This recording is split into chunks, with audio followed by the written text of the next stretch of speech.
ಈ ಒಂದು ಪ್ರೇಮ ವಿವಾಹಗಳನ್ನು ಊರ್ಜಿತ ಮಾಡೋದಕ್ಕೆ ಬಹಳಷ್ಟು ಹೋರಾಟಗಳನ್ನು ನಾವು ಆಗಿರೋದನ್ನು ನೋಡಿದ್ದೇವೆ.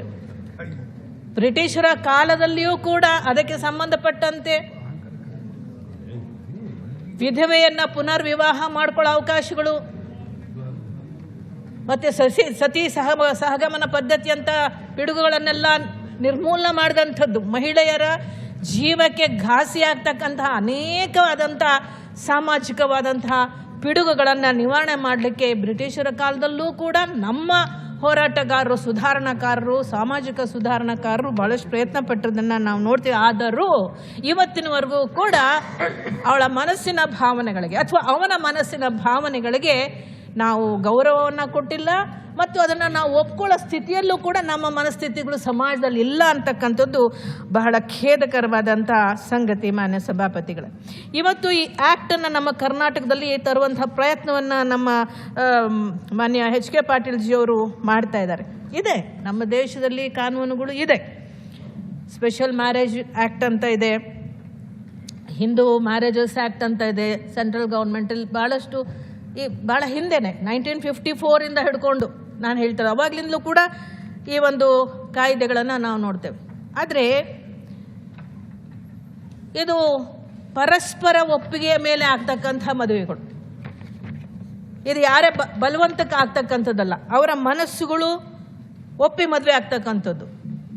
ಇದನ್ನು ಬಸವಣ್ಣನವರು ಏನು ಮಾಡು ವಿಶೇಷವಾಗಿ ವೈವಿಧ್ಯಮಯವಾದಂಥ ಸಂಸ್ಕೃತಿ, ಭಾಷೆ ಇರ್ತಕ್ಕಂಥ ಈ ಒಂದು ದೇಶದಲ್ಲಿ ಆ ರೀತಿಯ ಮದುವೆಗಳನ್ನು ಮಾಡಿಕೊಳ್ಳೋದ್ರ ಮೂಲಕ ಈ ತಾರತಮ್ಯಗಳು, ಭೇದ ಭಾವಗಳು ತೊಡೆದು ಹಾಕುವಂಥದ್ದು ಮತ್ತು ಸಂಸ್ಕೃತಿಗಳ ಸಮ್ಮಿಲನತೆಗೆ ಒಂದಾಗಲಿಕ್ಕೆ ಈ ಮದುವೆಗಳು ಬಹಳ ಒಳ್ಳೆಯ ಒಂದು ಸಪೋರ್ಟಿವ್ ಆಗಿರ್ತದೆ ಅಂತಕ್ಕಂಥದ್ದು ಕೂಡ ನಾವಿಲ್ಲಿ ನೋಡ್ಬೋದು. ಮಾನ್ಯ ಸಭಾಪತಿಗಳೇ,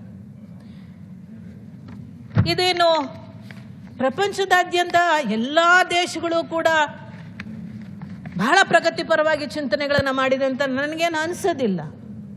ಪ್ರಪಂಚದಾದ್ಯಂತ ಇರ್ತಕ್ಕಂಥ ಎಲ್ಲ ರಾಷ್ಟ್ರಗಳಲ್ಲೂ ಕೂಡ ಇದೇ ಸಂಪ್ರದಾಯವಾದವನ್ನು ಮಂಡಿಸ್ತಕ್ಕಂಥ ಮನಸ್ಸುಗಳ ಇರ್ತಕ್ಕಂಥ ಜನಸಮುದಾಯ, ಪ್ರಗತಿಪರವಾಗಿ ವಿಚಾರ ಮಾಡ್ತಕ್ಕಂಥ ಮಾನಸಿಕ ಸ್ಥಿತಿಯ ಸಮುದಾಯ ಎಲ್ಲವನ್ನೂ ಪ್ರಪಂಚದಾದ್ಯಂತ ನಾವು ನೋಡ್ತೇವೆ. ಅಂಥ ಶ್ರೀಮಂತ ದೇಶ USA ಕೂಡ ಈ ಒಂದು ಅಂತರ್ಜಾತಿ ವಿವಾಹಗಳಿಗೆ ಎಷ್ಟು ಪರ್ಸೆಂಟಲ್ಲಿ ಇರ್ಬೋದು? ನನಗಿರುವಂಥ ಮಾಹಿತಿ ಪ್ರಕಾರ ಭಾಳ ಅಂದರೆ ಒಂದು 17% ಅಷ್ಟೇ. ನಮ್ಮ ಭಾರತದಲ್ಲಿ ತಗೊಂಡ್ರೆ ಒಂದು 5%. ಹಂಗೆ ನೋಡಿದ್ರೆ ನಮ್ಮ ಭಾರತದ ಒಳಗೆ ಇರ್ತಕ್ಕಂಥ ಮಿಜೋರಾಂ, ಸಿಕ್ಕಿಂ ಮತ್ತು ಜಮ್ಮು ಕಾಶ್ಮೀರ್ ಈ ಭಾಗದಲ್ಲಿ ನೋಡಿದ್ರೆ ನೋಡಿ, ಮಿಜೋರಾಮಲ್ಲಿ ಒಂದು 55%, ಮೇಘಾಲಯದಲ್ಲಿ 46%, ಸಿಕ್ಕಿಮಲ್ಲಿ 38%, ಜಮ್ಮು ಕಾಶ್ಮೀರದಲ್ಲಿ 35%. ಹೀಗೆ ಆ ಒಂದು ಘಟ್ಟ ಪ್ರದೇಶಗಳಲ್ಲಿರ್ತಕ್ಕಂಥ ಬುಡಕಟ್ಟು ಜನಾಂಗಗಳಿದ್ದಂಥ ಆ ಭಾಗದಲ್ಲಿರ್ತಕ್ಕಂಥ ಆ ಸಂಸ್ಕೃತಿ ಏನಿದೆಯಲ್ಲ, ಅದೇ ನಾವು ಹರಿಯಾಣಕ್ಕೆ ಬಂದರೆ, ಪಂಜಾಬಿಗೆ ಬಂದರೆ ಇಲ್ಲ. ಅತಿ ಹೆಚ್ಚು ಇವತ್ತು ನಮಗೇನಾದರೂ ಮರ್ಯಾದೆ ಹತ್ಯೆಗಳಾಗ್ತಾ ಇದ್ದರೆ ಅದು ಪಂಜಾಬು ಮತ್ತು ಹರಿಯಾಣದಂಥ ಪ್ರದೇಶಗಳು, ಉತ್ತರ ಪ್ರದೇಶಗಳಲ್ಲಿ ಆಗಿರ್ತಕ್ಕಂಥದ್ದು, ದಕ್ಷಿಣ ಭಾಗದಲ್ಲೂ ಆಗಿರ್ತಕ್ಕಂಥದ್ದು. ಅದಕ್ಕೆ ನಮ್ಮ ಕರ್ನಾಟಕವು ಏನೂ ಹೊರತಲ್ಲ.